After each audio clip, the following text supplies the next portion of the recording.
Good morning to you guys. Happy Friday. If you go back in the previous years when Iraq had their internal differences, typically the representative inside the U.S. Embassy in Iraq would meet with them, coach them, kind of throw some guidance and help and assistance their way to help them resolve their internal political differences.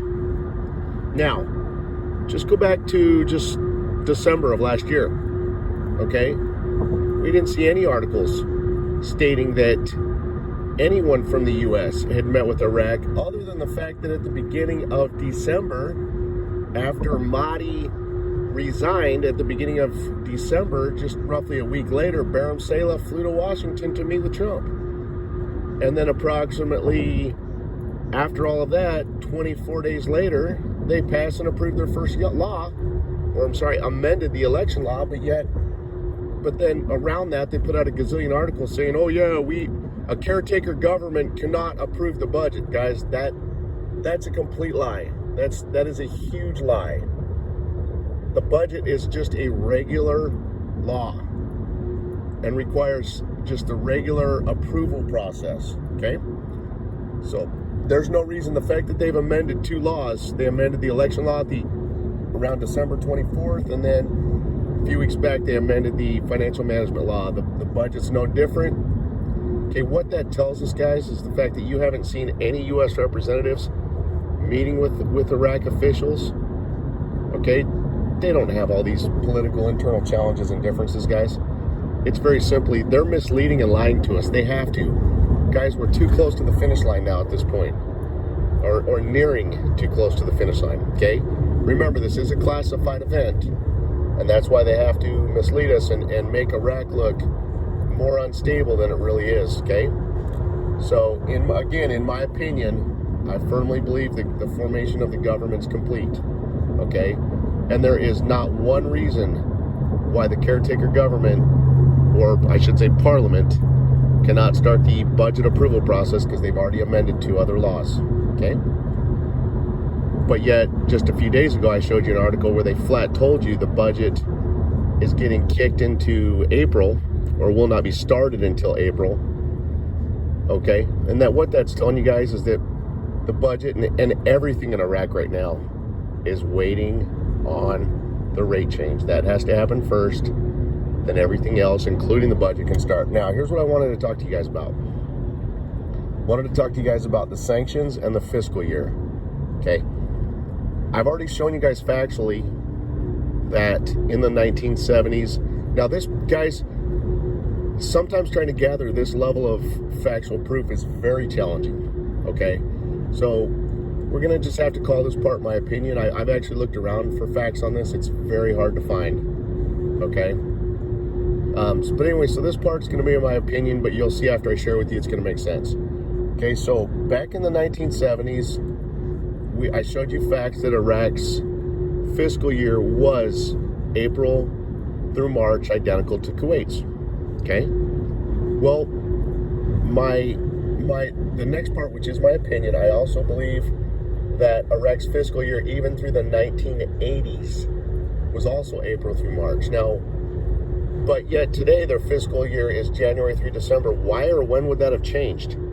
In my opinion, guys, that changed when Iraq went under the UN Chapter 7 sanctions, which puts them under the U.S.'s guidance and control. It's that simple, okay? So what I'm trying to tell you is they went under the Chapter 7 sanctions approximately around 1990-91. So in my opinion, and they've actually been under the Chapter 7 sanctions that entire time, okay? So in my opinion, guys, that's when they transitioned to a new fiscal year, when they came under the U.S.'s guidance and control with the Chapter 7 sanctions. Now, last year, as all the factual data came in about Iraq fulfilling their Chapter 7 obligations, I strongly shared that with you. I told you what was pending, what was remaining.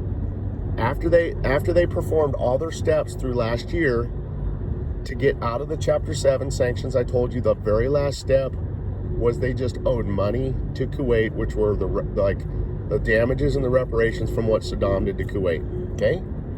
So So then you guys saw kind of through Q4 of last year, you guys saw, actually it might have even been January when you saw this, but just roughly in the last 30 days or so, a couple articles came out stating and telling us that the final payment to Kuwait is inside of Iraq's 2020 budget. Okay, what does that tell us? That tells us, guys, that Iraq is about to get out of all of the U.S. Chapter 7 sanctions. Plus, we've seen other articles where they've told you that if Iraq continues to do stuff to the demonstrators, it's going to put them back under Chapter 7 sanctions. The only way to go back under something, if you're going to be put back under something, that means you're out of it. Okay? So between them saying Iraq could go back under or into the Chapter 7 sanctions, and with them coming out saying, oh yeah, the final payment to Kuwait is inside the 2020 Iraq budget, they're telling you guys that Iraq's pretty much out of the Chapter 7 sanctions and preparing to go international. What does that mean? It means they're leaving the U.S.'s guidance and control, and they're going to go back to where they were on their own, independent and international, which means they would go back to utilizing a fiscal year that works best for them. Now, okay, what do we have that kind of supports some of this? Well, again, you've seen numerous articles talking about a temporary budget. And you already know they're not starting the budget approval process till April, so that tells you they're using the temporary budget through all of Q1. Okay? Again, through all of Q1 for the temporary budget. All right? And they're not even starting the budget approval again till April. So guys, that strongly tells us they're transitioning back to a fiscal year that works better for them and for their region, April through March. That is the reason why, because Kuwait uses that fiscal year, that's the reason why they changed their rate around the end of March, on March 24th of 1991. Okay?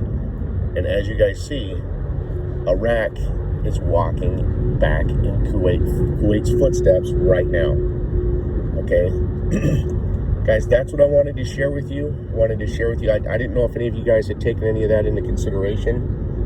But that's what the factual information is revealing to us right now, that those are the moves that Iraq's making, okay? And if you guys noticed that alien that invaded or hacked my phone yesterday, he must have been smart as crap, because that alien, I looked at that red graffiti a little bit closer, and it looked like he put a date on that 50K note of March 22nd. That's what it looked like.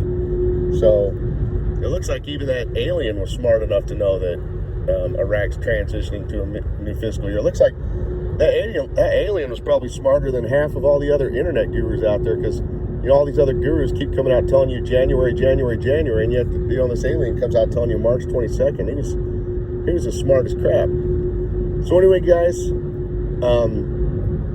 this whole video is my opinion and should not be used for financial advice. So anyway, guys, that's what I have for you. Have a wonderful weekend, and God bless.